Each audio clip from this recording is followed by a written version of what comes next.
Gloria a Dios a la historia de José. Yo creo que es una de mis favoritas. Amén.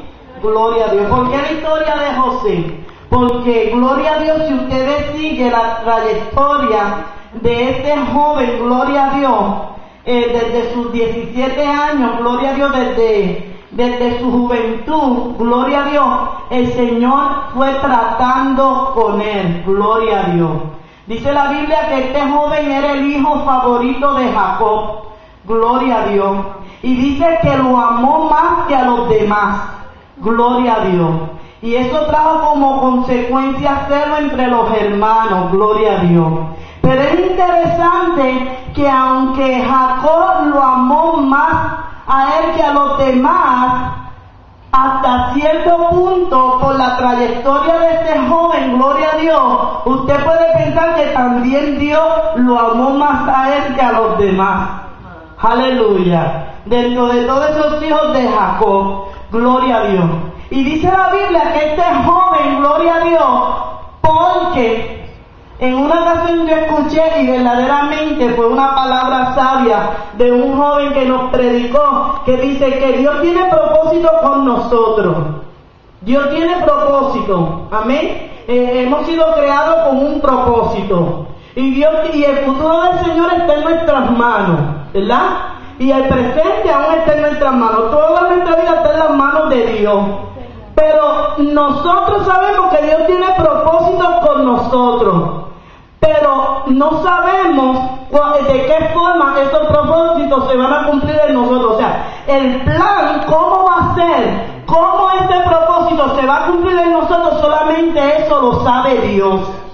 Y Dios puede darte un tip, o como quien dice una orejita, pero no el todo. Amén. ¿Por qué razón? Dios solamente lo sabe. Quizás sea para que no nos vanagloriemos, quizás sea para que no nos adelantemos. ¿Por qué? Dios solamente lo sabe.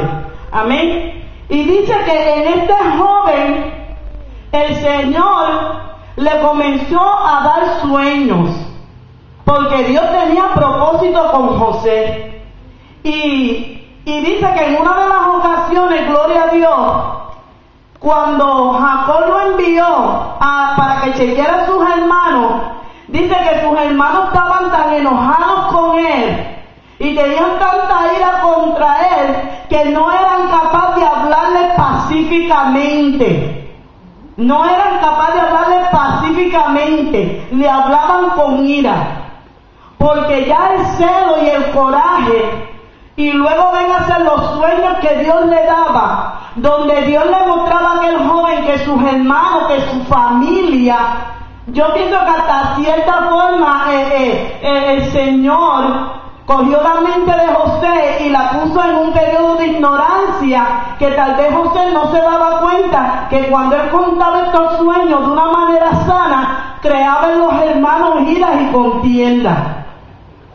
Qué interesante, porque si José hubiese a lo mejor sabido eso, a lo mejor él se guardaba los sueños para sí. A lo mejor él se lo mantenía en secreto. Pero él lo contaba como un joven más, como algo normal. Gloria a Dios. Pero hay algo que quiero tocar antes de continuar con José. Dice que él iba a donde sus hermanos estaban pastoreando, porque ellos eran pastores de ovejas. Amén. Eran pastores de ovejas. Y la posición de pastor no era una posición muy deseada por muchos. ¿Por qué será?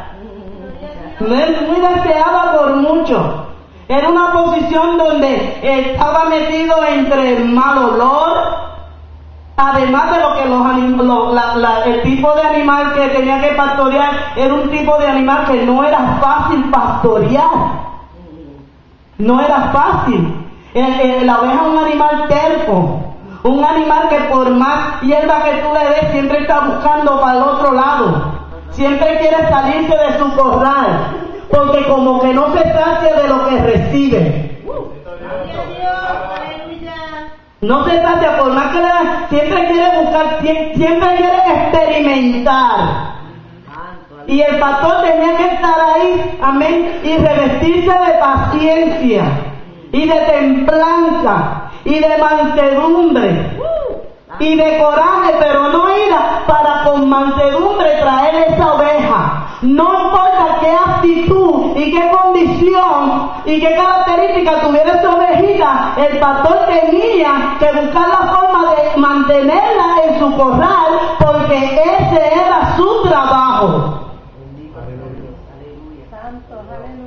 Ese era su trabajo. Gloria a Dios, aleluya. Ese en aquel momento era su profesión, aunque no se veía como una profesión. No es fácil ser pastor. A veces yo me pregunto, Señor, pero ¿por qué si era una posición tan humilde, tan simple? Porque hoy en día al ministerio se llaman pastores. ¿Por qué mejor no se le llaman gobernadores? ¿Por qué no se le llama rey? ¿Por qué no se le llama faraón al que dirige la iglesia? Y se le llama pastor. Y hasta cierto punto dialogaba yo precisamente con el Señor hoy, y no sé por qué el pastor me puso a predicar, pero ya yo venía hablando con el Señor eso aún en la guagua. Y yo decía, Señor, pero ¿por qué? ¿Por qué esa posición? Y ahí mismo el Espíritu Santo me decía, porque es una posición de humildad. Es una posición donde todas las características, todos los cimientos de esa persona van a ser formados.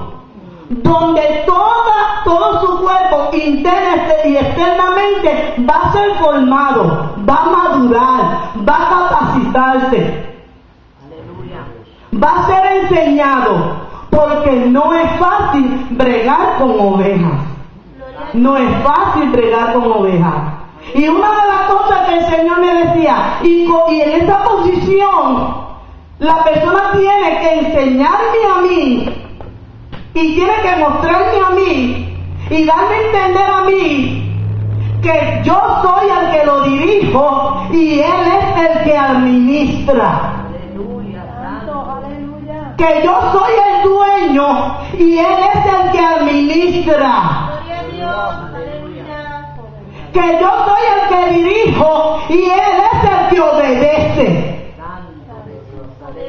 Porque en esa posición yo voy a desarrollar templanza, paciencia, yo lo voy a capacitar. Aleluya. Yo voy a desarrollar en él compasión, consolación. Aleluya. Hay algo bien interesante que nuestro pastor se pasa diciendo y dice, yo no puedo, no sé por qué, yo no puedo odiar a nadie. A mí las personas me hacen y yo no puedo guardarle rencor. Y esa es una de las características de un pastor. Pero amén, no quiero quedarme en eso, amén, porque hay otras cosas.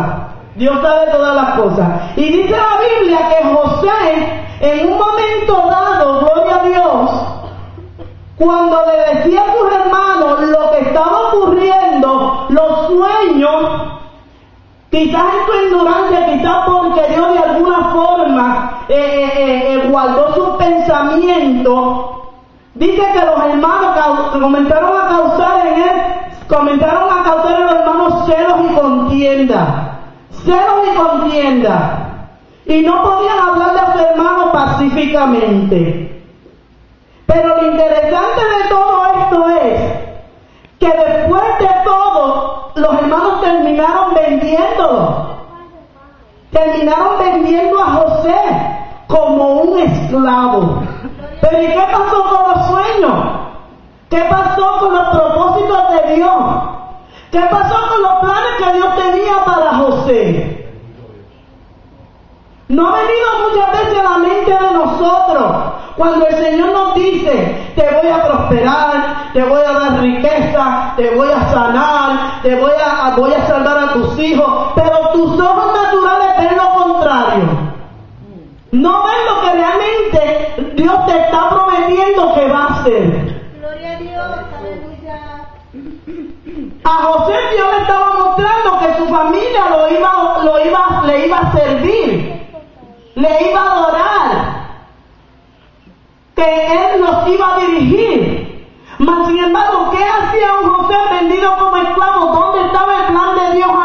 en la vida de José.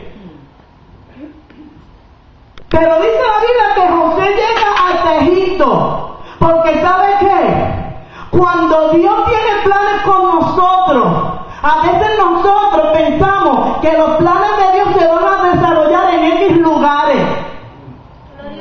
Pero ¿sabes qué? La palabra de Dios a mí me dice que mis pensamientos no son los pensamientos de Dios. Ni mis caminos son los caminos de Dios. Nuestros pensamientos son limitados, son pequeños, pero los pensamientos de Dios son grandes. No hay límite en el pensamiento de Dios. Y hay algo que nosotros como creyentes tenemos que aprender. Y es que no debemos temer a los pensamientos de Dios, porque los pensamientos de Dios acerca de nosotros son buenos. Son buenos. Son buenos. Son buenos. Dios no va a hacer nada contra tu vida para dañártela. Dios no va a hacer nada que dañe los propósitos tuyos. Dios no va a hacer nada que pueda afectar tu vida de manera negativa, porque los pensamientos de Dios acerca de nosotros son buenos. Pero muchas veces, hermano, muchas veces creemos que lo que piensa Dios de nosotros no es lo suficiente bueno y queremos ayudar a Dios. Queremos ayudar a Dios. Queremos ayudarlo en los propósitos de Él. ¿Y sabe qué? Por más que lo intentemos, la voluntad de Dios se tiene que cumplir en nosotros. Porque ya está escrita, ya está establecida. Y por encima de nosotros, la voluntad de Dios tiene que estar establecida en nosotros. Tiene que ser realidad en nosotros. Gústenos o no nos guste. Nos duela o no nos duela. Contra Dios no podemos pelear. Contra Dios no podemos pelear. Él está allá arriba y nosotros estamos acá abajo. Él está allá arriba, pero nosotros estamos acá abajo.